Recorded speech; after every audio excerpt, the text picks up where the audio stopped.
Assalamualaikum and hi, my name is Ahmad Mu'min bin Abdul Razak from RBA 2425. Today I will present about the rising of minimum wage in Malaysia. What are the minimum wage?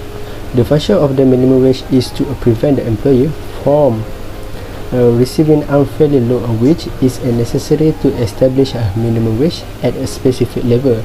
Not only do have a contribute to the establish of a just and equitable system of progress benefit, but they are also contribute to the establishment of a minimum living wage for all those who are employed and require such a protection in the workplace. It is also possible to use a minimum wage policy to aid in the improvement of the poverty and a reduction of inequality, which can include the disparity between men and women in the workplace. The higher cost of living in Malaysia is the first issue that to be discussed. As of 2020, Malaysia will have a further 12.5% increase in the number of households with the annual income less than 2,500 according to government estimate. With regard to those in the M40 group who earn between 4,000 and 7,000 per month, on the average it can be seen approximately 20% of them are now a member of the B40 group. In addition to the poor, those who were wealthy or in the T20 group were also impacted by the pandemic, with 12.8% of the population shifting from this group to the M14 group as a result of the pandemic. A significant number of the jobs have been lost as a result of the pandemic, and many households have moved from the higher income group to the lower income group, causing several financial hardship for a large number of families. Adding insult to the injury, the cost of living rise as a result of variety of the factors, including inflation. If the material price are raised as a result of the higher business cost, the increase of the business cost is passed on the final consumer. For the example, in order to solve this problem, the essential aspects such as housing, healthcare and public transportation, Malaysians require a reliable source of the income that can at the very least provide them with enough money to cover their essential expenses. One way to ensure that they can maintain a higher standard of living in the country is to increase the minimum wage in the country. One of the factors of contributing to the high of cost of living in Malaysia, in my opinion, is one of the factors of contributing to wage increase in Malaysia, which should be implemented as quickly as possible. A strong financial foundation is also required in order to survive the transition from the pandemic phase to the endemic phase. The minimum wage increase in Malaysia is furthermore one of the government initiatives to reduce the burden on the people of Malaysia while simultaneously improving their standard of living by increasing their wage. Because of the new policy, I recommend that the government conduct an investigation to determine whether the salary increase is sufficient or whether additional compensation should be provided. I also recommend that the salary increase be implemented in the stage to avoid the employer feeling extra pressure as a result of the new policy. The second issue, by raising a minimum wage, we can reduce reliance on the foreign worker. The most recent increase of the minimum wage occurred on the 1 February 2020 when it was raised by 100 per month from 1,100 to 1,200 per month as part of the presentation of 2020 budget, with the employer only spending 25% of the country gross domestic product on the salary and benefit. According to the most recent data available, Malaysia wage payments are among the lowest in the region according to the most recent data available. Following the rise in the cost of living in recent years, residents of Malaysia are feeling depressed and burdened, a situation that particularly occurred at the time where the country is facing the threat of the COVID-19. According to the data from the Bank Negara Malaysia, job losses, salary reduction, the freezing of annual raise and a bonus, and the reduction of the allowance such as overtime allowance all contribute to the financial difficulty of employees. A major blind spot in Malaysia is a domestic development strategy has been revealed as the result of the outbreak of a level of COVID-19 virus early this year. The country over a reliance on the foreign worker as a source of low-cost labor, particularly in the key sectors such as construction and landscape. If the latest travel ban on the citizens of certain South Asian countries goes into effect, in a possible that available manpower in this and other field will be further reduced, which could have an impact of the Malaysian planning for important future infrastructure development project in the future, as well as the country's ability to navigate without becoming overly dependent on the hampered by the foreign worker, are in direct opposition to this view of the country.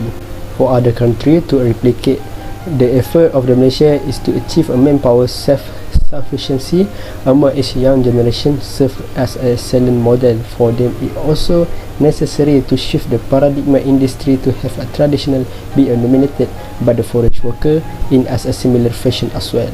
Raising the minimum wage that is considered in the context of the Malaysian goal is the incentive that should consider in order to attract a local worker to work in the Malaysia, while also addressing the problem of the lack of the manpower available in the manufacturing industry to meet our needs and area that have a traditional be dominated by the foreign in country. According to my viewpoint, the dumping of the foreign worker in the Malaysia will have the negative impact on the country productivity because the country overly reliant on the external source. As a result, the employment rate for the local is expected to rise year after year as employers prefer to hire a foreign worker because they are less expensive than a local worker. With the increase in the minimum wage, local will able to work in a sector that currently dominated by the foreign worker for the first time in decades. Specifically, my recommendation is that the government should establish a limit of the number of the foreigners who can work in our country at any given time. A greater number of jobs for the local population will be created as a result, and our reliance on a foreign worker will be reduced. Now, the last point, when the minimum wage will be increased, it can reduce of young employment in the future. The pandemic has had negative impact on the employment in tourism related to industry, including hotel, restaurant and food service, transportation and storage, as well as attraction. However, employment in the tourism industry have actually contributed to rise of the pandemic overall social. Self-employment decreased by 0.6% in December 2020, representing 15.8% of the employee population, marking of third consecutive month of decline between these 2 points in history. A total of 50.8% of the employee population is engaged in self-employment. The alliance is made up of the diverse group of the people, including a daily wage earner who work at a farmer market, night market and a food store, freelancer and a smallholder who grow their own food on their own land, among others. When the consideration the implementation of movement control during the month of November 2020, as well as school and holiday breaks, the number of the people who were temporarily out of the work increased to 100,046 in November 2020 and compared to the same month of the previous year, according to the Department of the Labour.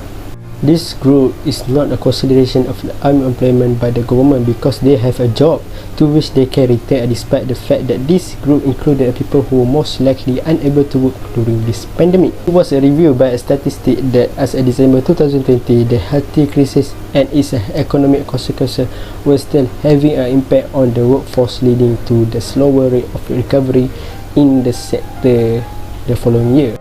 The Malaysian government responded by a passing bill that increased the minimum wage from 1,200 to 1,500 ringgit in an attempt to attract more young people to work in the manufacturing, agriculture and the manufacturing industry. The overall rate of the employment rate has declined and employment has been increased across the country as a result of this downturn. According to my observation, the low wage of the previous generation resulted in a large number of young people venturing into the business field even before the pandemic. Following the outbreak of the pandemic, most of business have suffered losses and the point where they have been forced to close their doors. Concerns of the increasing the unemployment rate in Malaysia. As a result of the higher minimum wage, the young generation will have an optimal solution to start a new life and will have less burden to bear with the epidemic is still in development. The younger generation should take advantage of the opportunity to advance their career as soon they are presented with the opportunity. When it comes to choosing a job, there is no need to be picky because every job that is a result of the hard work comes with the own set of gratitude, and every experience can be extremely valuable in the future. Therefore, every change requires in-depth investigation to accelerate increase in Malaysia, so that society can live more comfortability and ensure to the survival of the future generation. The government should also examine where this wage increase is comparable to this endless rise in the price of goods. In addition, government should establish and specialized body coordinate wage increase across all the sectors, that the government does not concentrate on one sector while ignoring the sector that are critically to grow in the economy. The country will continue to thrive in the future. That's all for me. Thank you for your time and goodbye.